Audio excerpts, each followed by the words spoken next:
Saudando a todos, eu primeiramente gostaria de agradecer o convite, a oportunidade para estar presente aqui nessa iniciativa, né, do Centro de Formação de Servidores e Magistrados do Poder Judiciário do Rio Grande do Sul, agradecendo a pessoa do presidente do Conselho Gestor, o desembargador Ney Widmann Neto.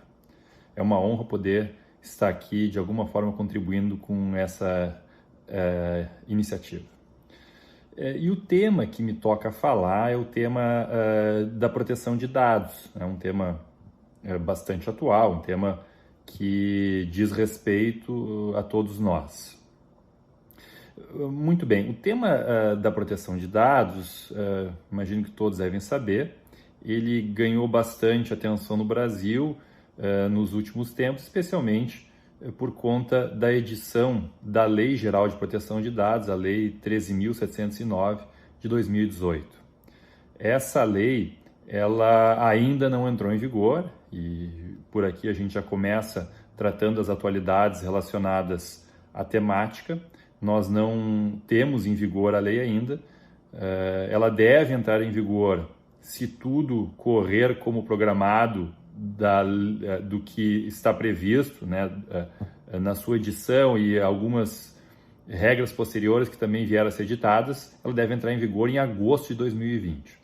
Mas chama atenção que tramita no Congresso Nacional um projeto de lei do Senado, de autoria do senador Anastasia, que já foi aprovado no Senado e que está na Câmara dos Deputados, que é um projeto de lei, o PLS 1779, de 2020, que trata dessas medidas emergenciais relacionadas à pandemia do Covid-19, suspendendo a eficácia de algumas regras, e no bojo desse projeto de lei do Senado, está sendo postergada a vigência da LGPD, da nossa Lei Geral de Proteção de Dados, que começaria a vigorar, então, apenas em janeiro de 2021, com as sanções dela, ou seja, as penalidades que ela prevê, aí até um pouco mais tarde, em agosto de 2021.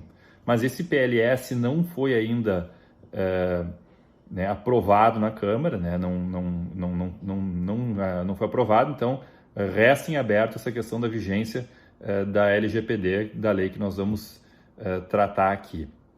Até eu refiro quanto a isso, sobre as perspectivas de aprovação ou não, que a Lei de Proteção de Dados ela foi gestada justamente na Câmara dos Deputados, então é um projeto de lei originário da Câmara. E nesse sentido, existe uma esperança, né, daqueles que entendem que é muito importante que essa lei entre em vigor até o quanto antes, que seja apresentada uma emenda supressiva desse artigo do projeto de lei do Senado para fazer com que a lei entre em vigor mesmo em agosto e não só no ano que vem. Tá? Mas aqui é uma questão a ser vista ainda nos desdobramentos da Câmara dos Deputados de como vai ficar a questão. Então, dito tratada essa questão inicial aqui quanto à vigência da Lei Geral de Proteção de Dados, eu queria abordar um pouco do que a legislação de proteção de dados, especificamente a LGPD, traz para o nosso ordenamento jurídico. Primeiramente, na ausência da LGPD, é preciso que se diga que existe já proteção de dados, existe uma tutela, né, da informação relacionada à nossa pessoa, e essa tutela vem de regras já existentes. Por exemplo, não faltam obras, né, artigos doutrinários que enxergam na própria Constituição Federal, no artigo 5º, inciso 10, às vezes até combinado com o artigo 21 do Código Civil, que trata da vida privada, um regramento ali, ainda mais principiológico, é verdade, mas um regramento que reconheceria a proteção de dados, né? Aqui refiro às palavras do autor conhecido da área, Danilo Doneda, que menciona, né, que a proteção de dados seria uma derivação da privacidade. Então, esse é até um ponto, às vezes, que demanda um certo esclarecimento. A privacidade lida muito com a questão afeta a um espaço reservado da pessoa humana, né? Enquanto que a proteção de dados ela é mais focada para a liberdade da pessoa no que diz respeito à informação ela relacionada. Então, a proteção de dados ela vai um pouco mais além e tem matéria dentro da proteção de dados que não necessariamente está relacionada à privacidade. Aqui eu vou dar um exemplo já para citar para vocês. Nós temos na LGPD e também em regras de outros países, nas regras europeias, a previsão do chamado direito à portabilidade de dados, que faz com que o titular dos dados possa se mudar, por exemplo, de um fornecedor em determinada área, carregar consigo os seus dados. Muito bem, esse direito de portabilidade dos dados não tem nada a ver com a privacidade da origem que nós conhecemos, de um espaço que a pessoa deve ser deixada só, um espaço de reserva, né, da sua personalidade. Então, a proteção de dados, ela tem uma área comum com a privacidade, mas se distingue dela, né, porque existem direitos e especificidades da proteção de dados que não estão totalmente relacionados com a privacidade. Mas o fato é, então, que essa LGPD, ou a Lei Geral de Proteção de Dados, ela é baseada em fundamentos. Eu queria aqui citar alguns deles, e isso a gente enxerga no artigo 2º, né, da LGPD, que existem fundamentos. E o que eu gostaria de chamar a atenção é o fundamento da autodeterminação informativa, autodeterminação informacional, que é o do inciso 2 do artigo 2º da LGPD.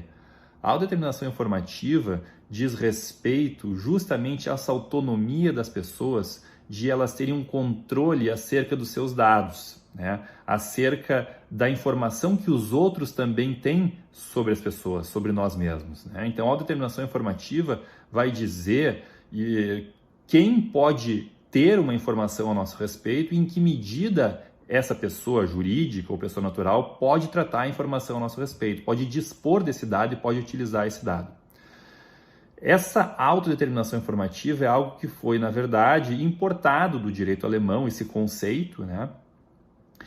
A partir de uma decisão proferida naquele país pela Corte Constitucional em 1983, que é a famosa decisão do censo. Então, no contexto do direito alemão, essa decisão do censo, ela, na verdade, a ação, né, de inconstitucionalidade ou a reclamação constitucional no direito alemão, na Corte Constitucional Alemã, ela desafiava uma lei do censo do ano de 1982 naquele país, que pretendia obter as mais variadas informações dos cidadãos batendo nas suas portas, como os censos do IBGE que a gente conhece aqui no Brasil.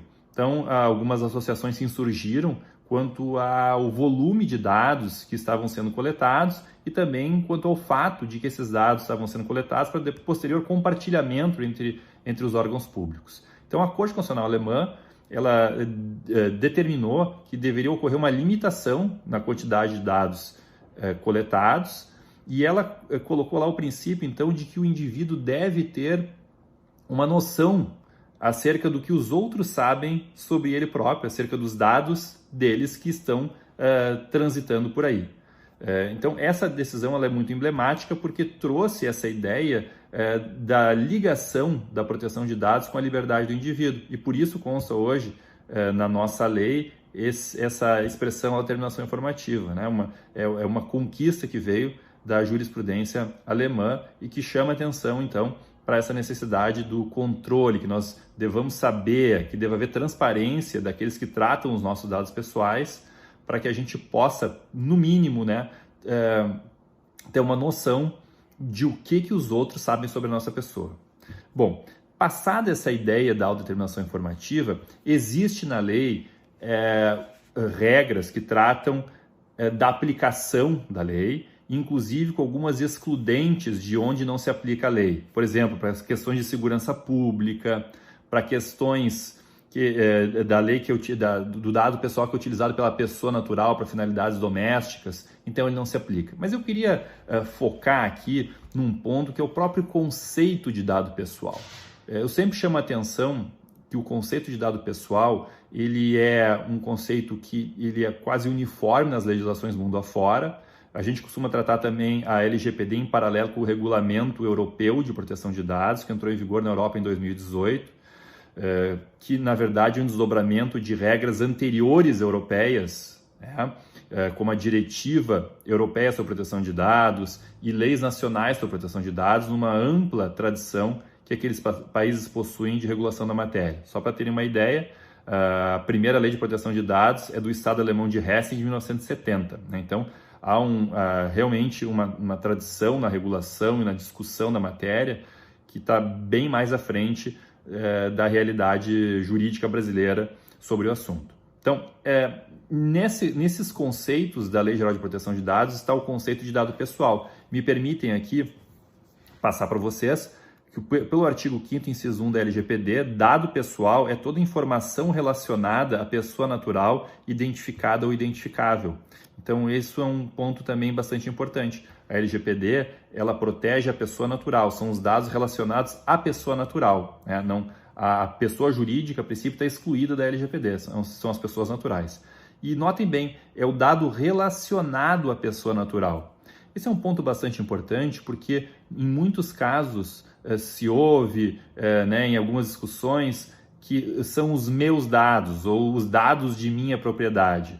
Notem que a legislação dessa matéria ela não trata de propriedade sobre os dados, mas ela trata de uma relação da pessoa com os dados e se pretende, então, proteger a pessoa na utilização dos dados relacionados a ela.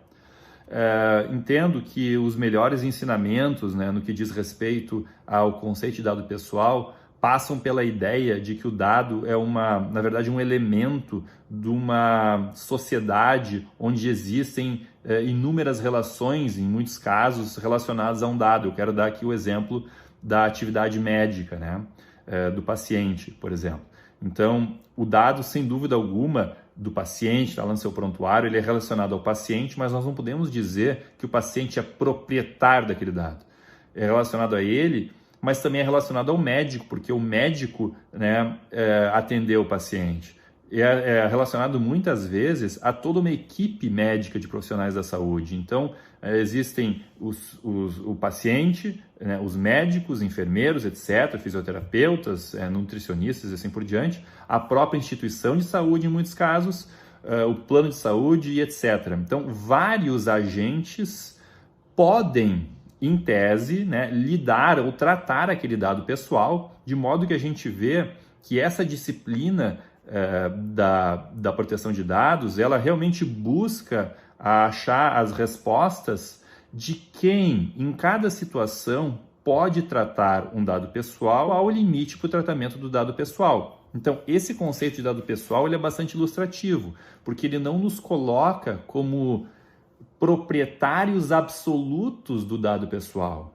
Então, a doutrina mais autorizada, a doutrina alemã e mesmo aqui no Brasil, eu cito na Alemanha Alexander Rosnagel, aqui no Brasil mesmo o professor Danilo Doneda, a professora Laura Schertel Mendes, demonstram isso, que o dado pessoal é relacionado à pessoa, mas que não há absolutismo, não é um direito absoluto no sentido de que os outros não podem tratar o dado. Então, essa área ela lida com a proteção da pessoa, mas ela também lida com a questão do livre fluxo dos dados pessoais. São esses dois valores que a legislação da proteção de dados tenta equilibrar, porque é evidente, aqui despiciando falar, eu nem mencionei isso, a nossa economia hoje gira na base de dados, todo mundo precisa de dados pessoais. Agora nós vivemos a pandemia do Covid-19 e os órgãos públicos, e muitas vezes até os privados, precisam das informações com relação ao deslocamento das pessoas, essas taxas hoje de deslocamento ou de permanência, de isolamento, que aumenta ou diminui, e esses dados, essas informações são importantes para que as políticas públicas com relação a esse momento especial tomem um rumo que visa o bem comum, que é afastar a pandemia. Então, é evidente que não pode haver um absolutismo no que diz respeito à proteção de dados pessoais, da titularidade dos dados pelo indivíduo. Então, se fala em titularidade, mas não se fala em propriedade. E essa sutil diferença demonstra algo, demonstra que a regra em si, a lei de proteção de dados, e a legislação em torno disso, ela pretende lidar justamente com os limites impostos a quem trata os dados pessoais, mas não simplesmente proibir a utilização dos dados pessoais, pelo menos como regra geral.